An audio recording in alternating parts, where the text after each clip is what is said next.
سید محمد قاسم صاحب اللہ نقشبندی بجددی رحمۃ اللہ تعالی علیہ کا اس سے سراپا قدس ہے، جس کی پاکیزہ تقریب میں ہم سبھی حضرات شرکت کی سعادتیں حاصل کر رہے ہیں۔ اخبار کا جو عنوان ہے سیرت رسول اکرم اور اس سے سراپا قدس، یہ دو سے امام الاولیاء۔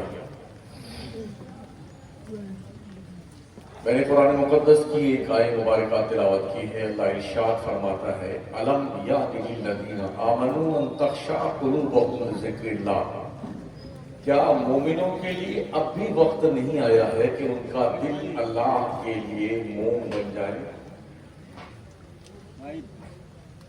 یہ پیار اور محبت کا وہ انفارمیشن ہے رب کی طرف سے۔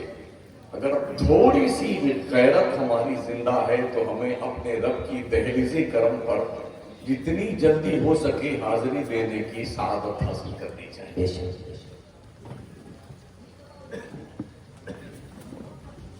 ایک اور مقام پہ اللہ نے فرمایا ما یفعل اللہ بعذابکم ان شکرتم، اللہ تمہیں عذاب دے کے کیا کرے گا اگر تم اللہ کا شکریہ ادا کرو۔ یہ پیار کی بولی، ورنہ مجرم کو جرم کی سزا دی جاتی ہے، مہلت نہیں۔ اور ہم تو باضابطہ عام ریکارڈ مجرم ہیں، کوئی گواہی دے یا نہ دے، اللہ کی ذات خود علیم بذات الصدور ہے۔ ہم چاہے چپکے سے بولیں چاہے زور سے بولیں، اللہ ہمارے دل کے راز تک کو جانتا ہے۔ وَأَسِرُّوا قَوْلَكُمْ أَوِ اجْهَرُوا بِهِ إِنَّهُ عَلِيمٌ بِذَاتِ الصُّدُورِ۔ تو اللہ دیکھتا بھی ہے، سنتا بھی ہے اور جانتا بھی ہے، باوجود اس کے قدرت بھی رکھتا ہے، جب جو چاہے سو کر سکتا ہے۔ إِنَّ اللَّهَ عَلَىٰ كُلِّ شَيْءٍ قَدِيرٌ۔ لیکن اللہ ہمیں مہلت دیتا ہے کہ ہم اپنی زندگی کے اندر اپنے رب کی اطاعت گزاری کی شروعات کب سے کریں۔ شاید اس کا ناجائز فائدہ اٹھاتے ہوئے قوم نے بڑی آسانی کے ساتھ فرامین الہیہ کو پس پش ڈال کر کے ہر وہ کام کر گزرنے پہ تیار ہے، آمادہ ہے اور کر رہی ہے جس کی توقع حضرت انسان سے نہیں کی جا سکتی تھی۔ بہت دور نکل چکے ہیں، کشمیر سے کنیا کماری تک ہم مسلمانوں کی ایک ہی کنڈیشن ہے۔ کوئی ایسا علاقہ تو ملے جہاں پر دل مطمئن ہو کہ ہاں یہاں کے مسلمان ٹھیک ٹھاک ہیں، مست ہیں لوگ، ایسا لگتا ہے کہ شاید انہیں مرنا نہیں، یا کوئی ایسی جڑی بوٹی کھا کے آئے ہیں تو کم از کم 200-500 سال زندہ رہیں گے تب مریں گے۔ طول عمل، ایک لمبی امید لے کر کے یہ کرنا ہے، وہ کرنا ہے، وہ کرنا ہے، وہ کرنا ہے، اسی وہ کرنے کے چکر میں حضرت ملک الموت تشریف لے آتے ہیں۔ علماء کی گفتگو سمجھ میں نہیں آتی ہے، واعظین کی نصیحت پلے نہیں پڑتی۔ شاید آپ یہ سوچتے ہیں کہ جب تک جبریل نہ آئے سمجھانے کے لیے تب تک ہم سمجھنے والے نہیں۔ تو میں بڑی یقین کے ساتھ کہہ سکتا ہوں کہ جبریل کبھی بھی آپ کو خطاب فرمانے نہیں آئیں گے، ہاں حضرت اسرائیل ہی تشریف لائیں گے، اور یہ بھی کچھ پتہ نہیں ہے وہ کہاں تشریف لے آئیں گے۔ کبھی فلائٹ میں تشریف لے آتے ہیں اور ایک ساتھ 300 لوگوں کو لے کے چلے جاتے ہیں، کبھی اتراکھنڈ کے پہاڑیوں میں آ جاتے ہیں، پورا شہر بہا لے جاتے ہیں، کبھی کلو منالی کی وادیوں میں آبادی سمیت، پہاڑ سمیت، جنگلات سمیت سب کو دریا برد کرتے ہوئے چلے جاتے ہیں، کبھی ہماچل کو باضابطہ طور پر مہلت نہیں دیتے، اور کبھی کشتواڑ کشمیر کے علاقے میں زمین دھسا کے لوگوں کو مار کے چلے جاتے ہیں۔ اگر قصبہ مبارک پور کے لوگوں نے کوئی اور تیاری کر رکھی ہے تو اس کی میری ذمہ داری نہیں۔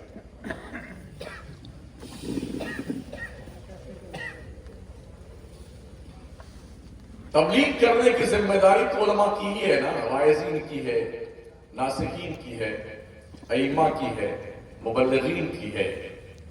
انہی کی بات سن کر کے آپ کو عمل کرنے کی ضرورت ہے. اچھا یہ بات نہیں کہ لوگ جانتے نہیں، جانتے سب ہیں، مانتے نہیں. دقت اس بات کی ہے. امام الاولیاء جیسے اگر ہم لوگ بھی ہوتے نا تو ہم بھی بہت کچھ ٹھیک کر دیتے ہیں. ولی لوگ کیا کرتے تھے کہ بڑی آسانی سے لوگوں کی ہر قلب پرزے کو ٹھیک ٹھاک کر دیتے تھے. لیکن وہ ہم لوگوں کے پاس وہ ہنر نہیں ہے جو ولیوں کے پاس اللہ نے دے رکھا ہوتا ہے. مسلمان بچے پیدا کر کے چھوڑ دیتا ہے، وہ گلیوں میں پلتے رہتے ہیں، گھومتے رہتے ہیں، ٹہلتے رہتے ہیں. باپ بھی زندہ ہے، ماں بھی زندہ ہے، بڑا بھائی بھی زندہ ہے، سب لوگ ہیں. اس کے بعد بھی اولاد کنٹرول میں نہیں ہے. کیا خیال ہے آپ کا؟ سیرت کا یہ پہلو اگر آپ کے سامنے ہے تو اس پہ دوبارہ نظر ثانی فرما لیں. ہمارے پیارے کریم آقا صلی اللہ تعالی علیہ وسلم کے والد کا انتقال تو پیدائش سے پہلے ہی ہو گیا تھا، حضور کی پیدائش سے پہلے. والدہ کا انتقال جب میرے نبی کی عمر شریف 6 سال کی ہوئی تب ہو گیا. دادا کا بھی انتقال جلدی ہی ہو گیا تھا. مکہ کے وادیوں میں جہاں پر گناہوں کی باضابطہ طور پر ریل پیل تھی، کون سا ایسا گناہ ہے جو مکے میں نہیں ہوتا تھا؟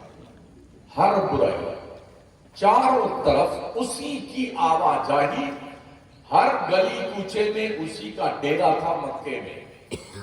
مگر اس گناہوں کے ماحول میں جہاں کوئی روک ٹوک کرنے والا نہیں تھا، اسلام کے پیغمبر کی پاکیزہ کردار والی زندگی پر کسی گناہ کی کوئی ہوا تک نہیں لگنے پائی. اور 40 سال کی زندگی میرے کریم آقا علیہ السلام نے اس ماحول میں گزاری جہاں کا ماحول بڑا متعفن تھا، بڑا بدبودار ماحول تھا گناہوں کی بنیاد پر. آج ہم باپ بھی زندہ ہے، ماں بھی زندہ ہے، بڑا بھائی بھی زندہ ہے، مگر بیٹا جو ہے شراب پی رہا ہے، جوا کھیل رہا ہے، سٹے کھیل رہا ہے، بدماشی کر رہا ہے، عیاشی کر رہا ہے، کورس پی رہا ہے، گرم پی رہا ہے، اور بھانگ پی رہا ہے، چرس پی رہا ہے، ہیروئن کھا رہا ہے، ایم ڈی کھا رہا ہے. یہ سب نشہ آور اشیاء آج کی تاریخ میں مسلم قوم کی ثانویت کی غذا کی منزل میں ہے. پہلے کھانا کھاتے تھے، اب پہلے نشہ آور چیز کھاتے ہیں. حیرت اس بات پر ہے فیویکول تک کو بھی بریڈ پر لگا کر کے مسلم نوجوان کھا کر اپنے نشہ کی پورتی کرتا ہے. آئیوڈیکس لگا کے کھاتا ہے تاکہ نشہ کے ذریعے سے اپنے دل کو اور دماغ کو تسکین دی جا سکے. آپ کو یہ بھی حیرت ہوگی مسلمانوں کے ہی محلے میں شراب کی دکانیں کھلوائی جاتی ہیں. اور یہ بھی حیرت ہوگی آپ کو کہ ذمہ دار پولیس والے لوگوں کو بھی گرد بیچتے ہوئے مسلمانوں کے محلوں میں پکڑا گیا ہے اور انہیں معطل کیا گیا ہے.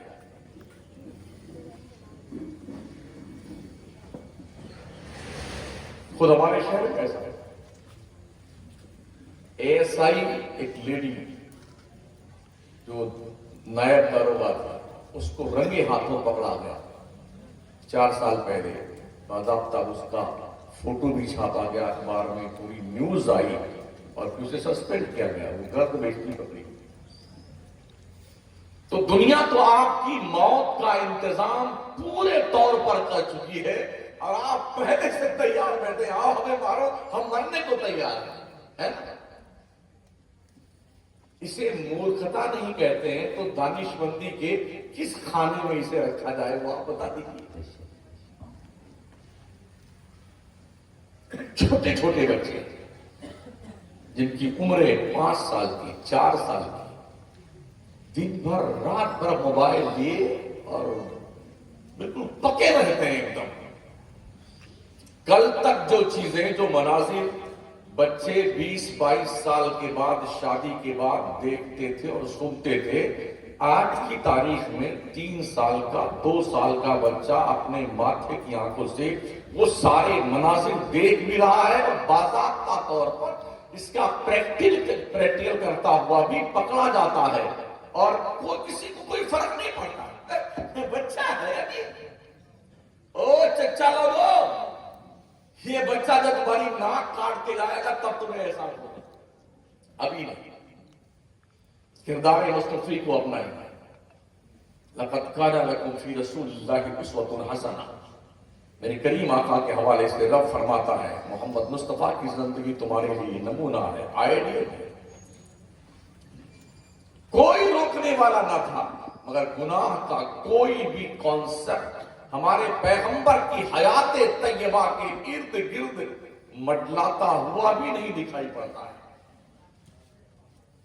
اور 40 سال کی پاکیزہ زندگی جو نبوت کے اعلان سے پہلے کی زندگی ہے. جب نبوت کا اعلان فرمایا تو لوگوں نے پوچھا اس پر دلیل تمہارے پاس کیا ہے کہ تم نبی ہو؟ تو اللہ کے پیغمبر فرماتے فقط لبثت فیکم عمرا من قبلہ افلا تعقلون. میری 40 سال کی عمر تمہارے بیچ گزری ہے، تم ہی بتاؤ کیا کسی غیر نبی کی زندگی ایسی کلین ہو سکتی ہے؟ نبوت کی دلیل پہ جو چیز پیش کی جاتی ہے اسے شریعت کی اصطلاح میں معجزہ کہتے ہیں. ہمارے نبی نے نبوت کی دلیل کے طور پر 40 سال کی زندگی پیش کی ہے. مطلب یہ کہ پیغمبر کی 40 سال زندگی کا ایک ایک پل معجزہ ہے.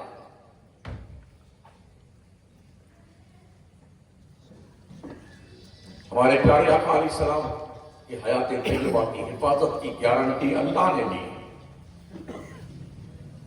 پیغمبر سے فرمایا رب نے محبوب تجھے فکر کرنے کی ضرورت نہیں ہے، تیرا رب تیرا محافظ ہے.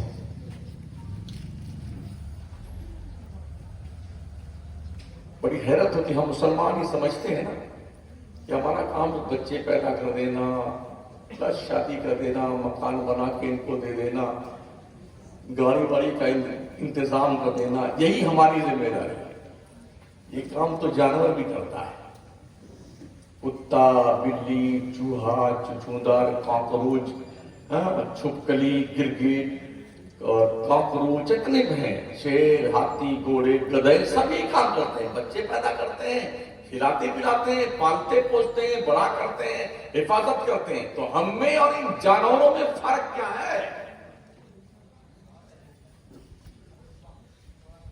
ہماری ذمہ داری صرف بچہ پیدا کر کے پال پوس کر کے بڑا کر کے شادی کر دینا نہیں ہے، بلکہ ایک ایسی نسل کلین طور پر تیار کرنے کی ہماری ذمہ داری ہے کہ ہم مطمئن ہو کے مرے.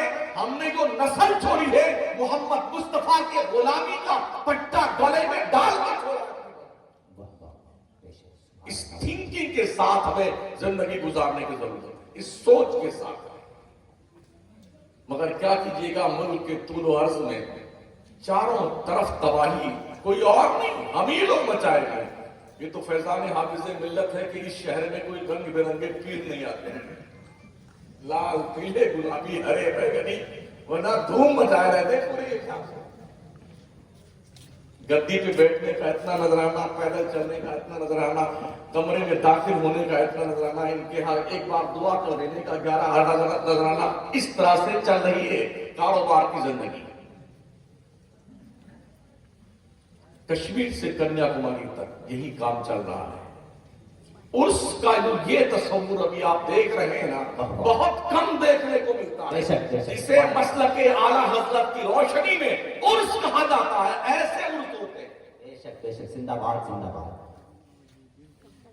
ہلڑ بازیوں کے نہیں، عورتوں کا جھوٹ لگانے کی بنیاد پر نہیں، باضابطہ پریشر ڈالا جاتا ہے مرید اور مریدہ لوگوں پر.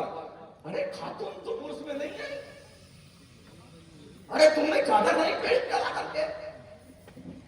آپ کو یہ بھی تعجب ہوگا، ابھی میں 2 دن پہلے رائے پور کے علاقے میں تھا، ایک مزار کا واقعہ لوگوں نے بتایا. وہاں پر جو عورتیں پہنچتی نا اس میں، تو مزار کا وہ جو دوا چھڑکنے والی مشین ہے کھیت باڑی میں،